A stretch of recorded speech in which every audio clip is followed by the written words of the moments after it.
जय शिवराय शेतकरी बांधवांनो. थांबा, आजची बातमी अजिबात चुकवू नका. कर्जमाफीबद्दलची आत्तापर्यंतची सगळ्यात मोठी आणि महत्त्वाची बातमी आलेली आहे. सगळ्यांनी लक्ष देऊन ऐका. तुमच्या मनात पहिला प्रश्न येत असेल की डोक्यावर कर्जाचं ओझं आहे, तर सरकार खरंच कर्जमाफी देणार आहे का? आणि दुसरा, त्याहूनही महत्त्वाचा प्रश्न, जर कर्जमाफी होणार असेल तर त्याची प्रक्रिया सुरू झालीये का? आणि आपल्याला नेमकं काय करायचंय? या सगळ्या प्रश्नांची उत्तरं तुम्हाला आज मिळणार आहेत. पण एक गोष्ट सांगतो, हा व्हिडिओ शेवटपर्यंत पहा, कारण शेवटी सांगणार आहे ती गोष्ट चुकली तर कर्जमाफी हातातून जाईल, हे नक्की. आणि माहिती महत्त्वाची वाटतेय ना? मग आत्ताच आपल्या शेतीबाबा चॅनलला सबस्क्राईब करून टाका.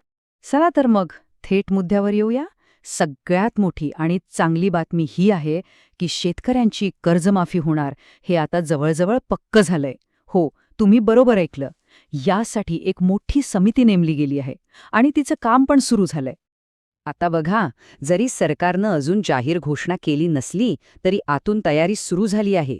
शासनाने आदेश दिलेत आणि बँकांनी शेतकऱ्यांची माहिती गोळा करायला सुरुवात सुद्धा केली आहे. म्हणजे पडद्यामागची हालचाल सुरू झाली आहे. बरं, मग आता बँकांमध्ये नेमकं काय चाललंय? खास करून ज्या आपल्या सहकारी बँका आहेत तिथे काय हालचाली सुरू आहेत ते आपण समजून घेऊया. सध्या बघा, सगळ्या सहकारी बँका आणि सोसायटींमध्ये 3 मुख्य गोष्टींवर काम सुरू आहे. पहिला म्हणजे तुमचं कर्ज चालू आहे की थकीत आहे हे तपासलं जात आहे. दुसरं, तुमची सगळी वैयक्तिक माहिती गोळा केली जातेय. आणि तिसरं, ही सगळी माहिती एकत्र करून शासनाकडे पाठवण्याची तयारी सुरू आहे. आणि हे लक्षात ठेवा, ही खूप महत्त्वाची माहिती आहे. जी काही माहिती बँक गोळा करतेय ना, ती थेट कर्जमाफीसाठीच वापरली जाणार आहे. त्यामुळे या कामाकडे अजिबात दुर्लक्ष करू नका, नाहीतर पश्चाताप करावा लागेल. आता येऊया सगळ्यात महत्त्वाच्या भागाकडे, म्हणजे आपल्याला कोणती कागदपत्र तयार ठेवायची आहेत. ही सगळी कागदपत्र आहेत ना, ती आत्ताच एका फाईलमध्ये व्यवस्थित लावून ठेवा, म्हणजे ऐन वेळेला धावपळ नको व्हायला. तर सोसायटीमध्ये सध्या काय मागत आहेत ते ऐका. सगळ्यात पहिलं आणि महत्त्वाचं म्हणजे शेतकऱ्याचा फार्मर आयडी. हा आता खूप महत्त्वाचा झालाय. दुसरं म्हणजे आधार नंबर. तिसरं, आधारला जोडलेला मोबाईल नंबर. चौथं, तुमच्या बचत खात्याच्या पासबुकची झेरॉक्स. आणि हो, जर कर्जदार शेतकरी वारला असेल तर त्यांच्या वारसांचं प्रमाणपत्र. इथपर्यंत माहिती उपयोगी वाटली असेल तर ह्या माहितीला एक लाईक नक्की करा. आणि तुमच्या गावात कर्जमाफीची काही माहिती आली आहे का? खाली कमेंट करून आम्हाला नक्की सांगा. आता एक गोष्ट जरा कान देऊ नये का? 2017-19 साली जी चूक झाली होती ना, ती आपल्याला यावेळेस अजिबात करायची नाहीये. हे वाक्य कायम डोक्यात ठेवा. एक कागद जरी कमी असला तरी आपलं नाव यादीतून कापलं जाऊ शकतं. एका छोट्याशा चुकीमुळे खूप मोठं नुकसान होऊ शकतं. मागच्या वेळेस काय झालं? अनेक शेतकरी बांधव कर्जमाफीपासून वंचित राहिले. का? तर काहींच्या जमिनी नावावर नव्हत्या, सामूहिक होत्या. काहींची कागदपत्रच अपुरी होती.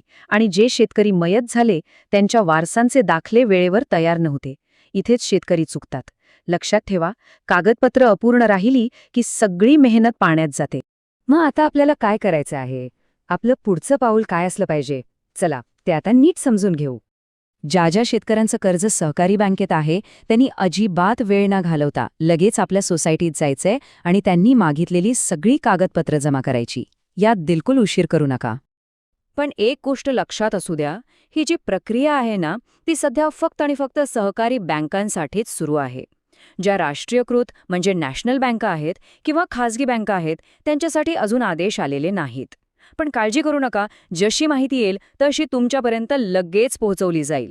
चला, तर मग आजच्या माहितीतील 3 महत्त्वाचे मुद्दे पुन्हा एकदा लक्षात ठेवूया. पहिला मुद्दा, कर्जमाफीची तयारी सुरू झाली आहे, बँका माहिती गोळा करत आहेत. दुसरा मुद्दा, फार्मर आयडी, आधार आणि बाकीची कागदपत्र आजच्या आज तयार ठेवा. आणि तिसरा मुद्दा, मागच्या वेळेसारखी चूक टाळायची असेल तर ही कागदपत्र लगेच सोसायटीत जमा करा. अशाच महत्त्वाच्या आणि अचूक माहितीसाठी आपल्या शेतीबाबा चॅनलला सबस्क्राईब करायला विसरू नका. आणि हो, ही माहिती फक्त स्वतःपुरती ठेवू नका, आपल्या गावाच्या ग्रुपवर आपल्या इतर शेतकरी मित्रांना नक्की शेअर करा. सगळ्यांना याचा फायदा होऊ द्या. जय हिंद, जय महाराष्ट्र.